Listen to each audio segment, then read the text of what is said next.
Welcome students. जय स्वामीनारायण सबको। तो हम लोग कंटिन्यू करने वाले हमारा चैप्टर टोटल क्वालिटी मैनेजमेंट। उसके ही चैप्टर के टॉपिक जो लास्ट में हमने देखा था, टोटल क्वालिटी मैनेजमेंट मॉडल्स। ठीक है, जो मॉडल्स अभी आप लोग स्क्रीन पे देख सकते हो। 3 pillars of TQM, building blocks of TQM, the house of TQM, driving forces of TQM, organisation structure of TQM and implementation of TQM। जिसमें से 3 हम लोगों ने देख लिए थे। पहला था 3 पिलर्स, दूसरा building blocks and driving forces. तो ये जो हमारा TQM मॉडल था, टोटल क्वालिटी मैनेजमेंट मॉडल, उसके ये 3 जो पॉइंट है आपके, building blocks and driving force are finished, right. अब हम नए जो 3 टॉपिक है आगे के, उससे हम आज का लेक्चर स्टार्ट करेंगे, the house, organisation and implementation. तो चलिए स्टार्ट करते हैं। पहला देख लेते हैं हम लोग, इम्प्लीमेंटेशन ऑफ TQM से हम स्टार्ट करेंगे आज। So let's start with this. तो ये है दोस्तों आपकी TQM का जो इम्प्लीमेंटेशन है, टोटल क्वालिटी मैनेजमेंट किसी भी ऑर्गेनाइजेशन के अंदर, उसका ये एक चार्ट है। ठीक है, उसको चार्ट को मैं one by one, step by step सबको एक्सप्लेन कर दूंगा। उसके पहले हम समझ लेते हैं कि इसका इम्प्लीमेंटेशन कैसे होगा और क्यों करना पड़ेगा। कोई भी ऑर्गेनाइजेशन है, उसके अंदर अगर हम TQM का इम्प्लीमेंटेशन करते हैं तो जितनी भी एक्टिविटीज़ है, ठीक है, जो भी ऑर्गेनाइजेशन के अंदर जो उसका खुद का स्ट्रक्चर था, वो टोटली चेंज हो जाएगा, शिफ्ट हो जाएगा। जितनी भी रिस्पॉन्सिबिलिटी वाली जो मैनेजमेंट रिलेटेड थी, वो सब चेंज हो जाएगी। साथ साथ में हमें रेगुलर उसका जो कंटिन्यूस पार्टिसिपेशन है क्वालिटी इम्प्रूवमेंट्स प्रोसेस का, वो भी हमें उसके साथ साथ में करते रहना पड़ेगा। तो ये सबसे मेन उसके अंदर ऐड होने वाली चीज़ है। ठीक है, तो जो डब्ल्यू.ई. डेमिंग है, जिन्होंने जो फादर ऑफ TQM के नाम से जाने जाते हैं, ठीक है, मैं यहाँ पे नाम लिख देता हूँ आपको, फादर ऑफ TQM।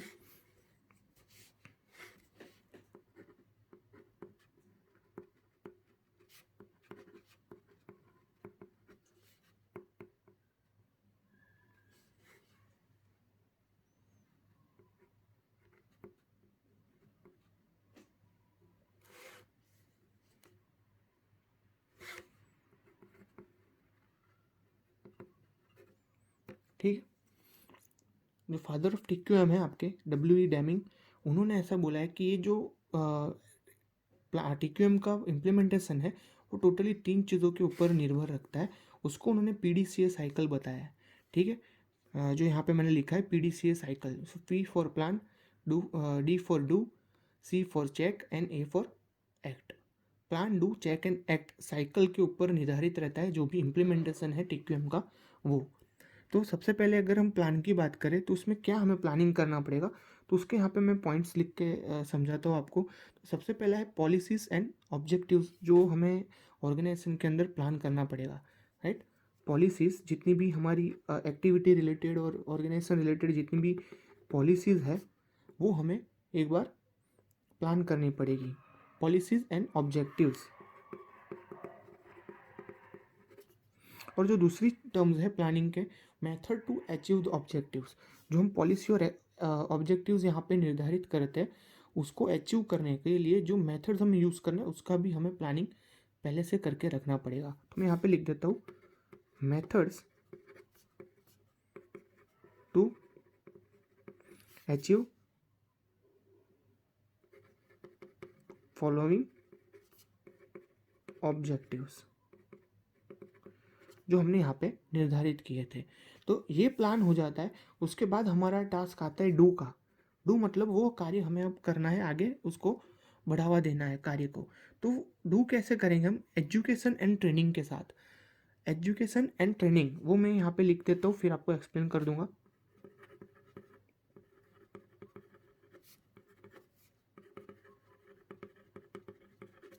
ओके, पहला पॉइंट हमारा education and training.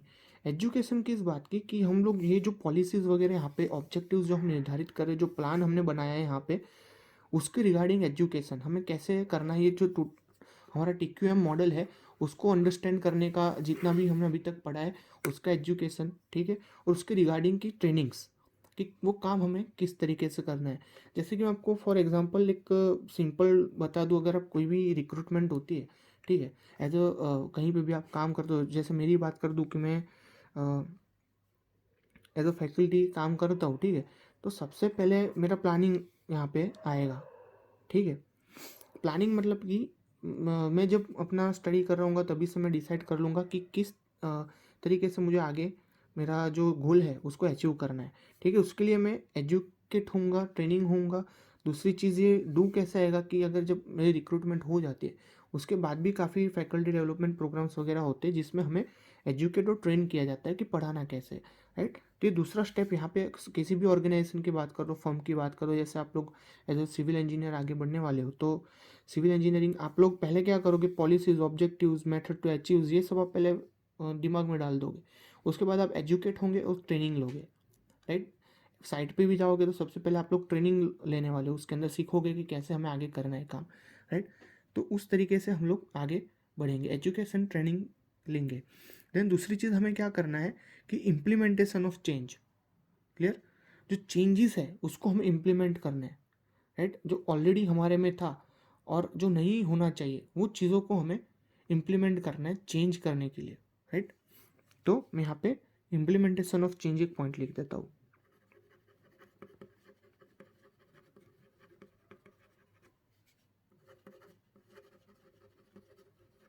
Implementation of changes, clear है यहाँ पे। प्लान और डू आप लोगों को समझ में आ गया होगा। नाउ एक्ट, एक्ट की बात है। एक्ट मतलब कैसे बिहेव करेंगे हम लोग, राइट। उसके अंदर क्या एक्टिविटीज़ होंगी। देन फर्स्ट मैं उसको बोल सकता हूँ कि प्रिवेंट अनडिजायर इफेक्ट्स, राइट। उससे क्या हमें होगा कि जितने भी अनडिजायर मतलब जो चीज़ नहीं होनी चाहिए उसको हमें क्या करना है, बाकात कर देना है, उसको प्रिवेंट कर देना है।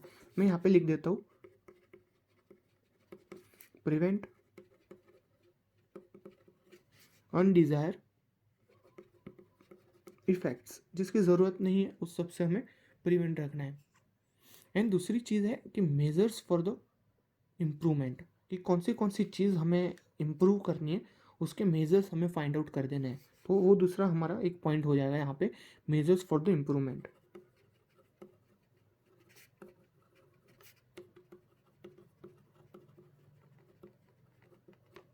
क्लियर। अब लास्ट स्टेज है हमारा यहाँ पे चेक का, ठीक है। कौन सी चीज़ें हमें चेक करनी है, तो जितने भी हमारे इसका रिगार्डिंग रिजल्ट्स आएगा वो हम चेक करेंगे। तो ऑब्जर्व द रिजल्ट्स, ठीक है। हमें जो लास्ट में जो बाई प्रोडक्ट मिलती है, जो क्या कहते हैं, जो हम सीखते हैं उससे हमें क्या रिजल्ट मिल रहा है वो हमें एक तो चेक करना पड़ेगा। तो हम उसको लिख सकते हैं यहाँ पे ऑब्जर्व रिजल्ट,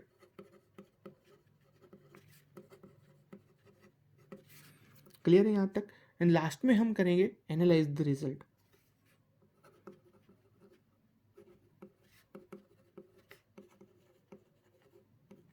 एनालाइज करना किसी भी चीज़ को बहुत ही ज़रूरी है। ऑब्जर्व करते हैं, ऑब्जर्व करने के टाइम हम सिर्फ देखते हैं। एनालाइज करना मतलब कंपैरिजन, सब हम उसके अंदर इम्प्लीमेंटेशन, ये सब चीज़ों को कंपेयर करेंगे कि इससे हमें क्या इफेक्ट पड़ रहा है टोटल ऑर्गेनाइजेशन स्ट्रक्चर के अंदर। ये चीज़ हम उसके अंदर इम्प्लीमेंट करते हैं तो हमें कौन से बेनिफिट्स या फिर साइड इफेक्ट्स देखने के लिए मिलते हैं, प्रोज और कॉन्स क्या है उसके, वो सब हमें यहाँ पे जानने मिल जाएंगे जब हम लोग पूरा रिजल्ट एनालाइज करते हैं। ओके, नाउ बात करते हैं हम, यहाँ पे बात करेंगे हम हाउस ऑफ टीक्यूएम के बारे में। तो आप लोग स्क्रीन पे देख सकते हो स्कीमेटिक स्केच जैसा हाउस का मैंने बनाया हुआ ऐसा है बॉक्स, क्लियर।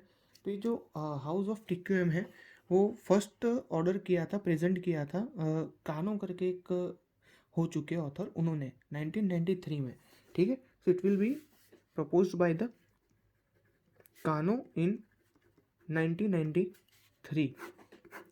उन्होंने क्या कहा है इसके अंदर, स्ट्रक्चर, ऑर्गेनाइजेशन स्ट्रक्चर के अंदर, कि ये जो हमारा बिल्डिंग है वो 3 पार्ट में डिवाइडेड हो चुका है। पहला तो है हमारा फ्लोर, उसके बाद है पिलर्स, एंड पिलर्स के बाद है रूफ, राइट। जो फ्लोर है हमारे टीक्यूएम के हाउस का, वो फ्लोर के अंदर उन्होंने मोटिवेशनल अप्रोच को ऐड किया है। मैं यहाँ पे लिख देता हूँ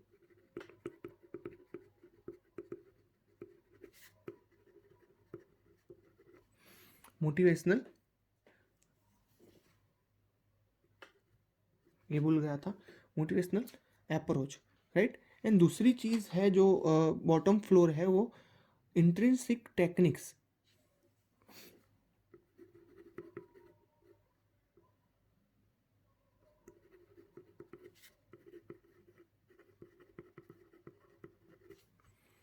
ठीक है, ये दोनों चीज़ों का उन्होंने समावेश किया है हाउस ऑफ टीक्यूएम में, जो फ्लोर के अंदर आता है। ठीक है, तो टोटली उन्होंने एक्सप्लेन किया है फ्लोर टू रूफ तक। रूफ मतलब जो ऊपर का हमारा पोर्शन होता है हाउस का, वो क्लियर। रूफ में उन्होंने क्वालिटी एश्योरेंस के बारे में बताया हुआ है, क्वालिटी एश्योरेंस। देन ये बाकी के जो तीन आप देख रहे हो उसको उन्होंने पिलर नाम दिया है। जो पहला पिलर है उसको उन्होंने कॉन्सेप्ट्स,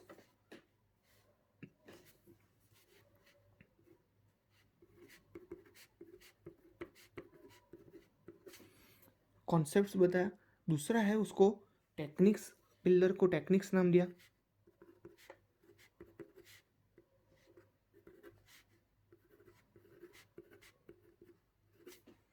एंड जो लास्ट पिलर है उसको उन्होंने व्हीकल बताया हुआ है।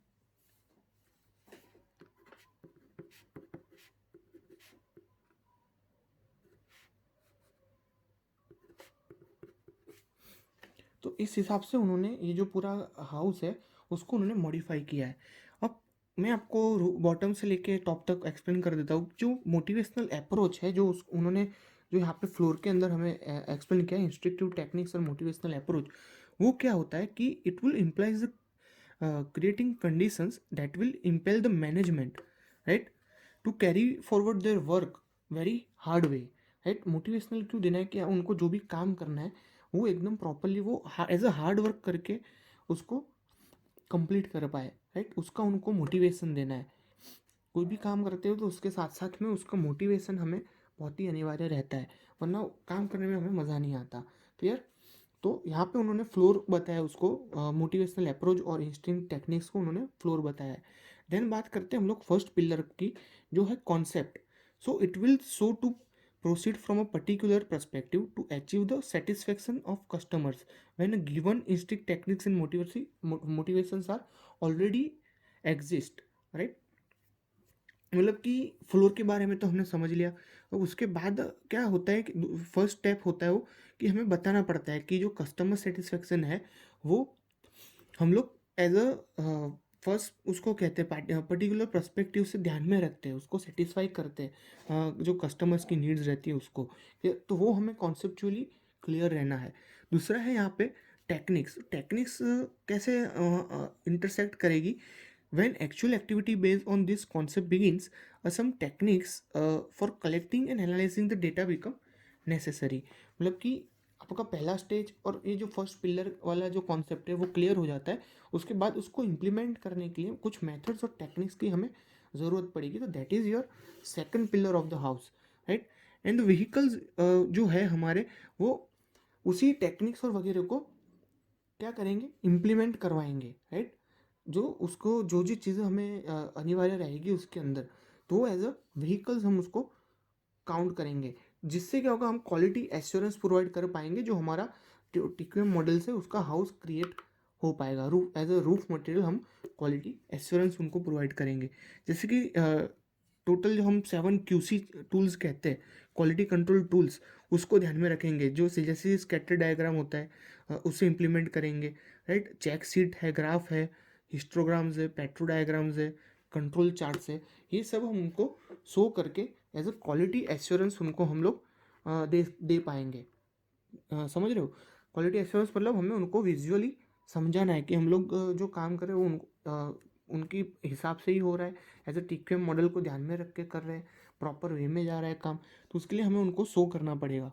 ठीक है, हमारा जो लेसन प्लान होगा वो लेसन प्लान हम लोग स्केटर डायग्राम ले सकते हैं, या फिर पेरेटो डायग्राम ले सकते हैं, कंट्रोल चार्ट हो सकता है, ठीक है, ग्राफ्स हो सकते हैं। तो उस हिसाब से हम लोग उनको क्वालिटी एश्योरेंस दे पाएंगे। नाउ बात करते हैं हम लोग अल्टीमेटली हमारे जो लास्ट पॉइंट है, सिक्स जो टीक्यूएम का है, वो है हमारा ऑर्गेनाइजेशन स्ट्रक्चर फॉर टीक्यूएम।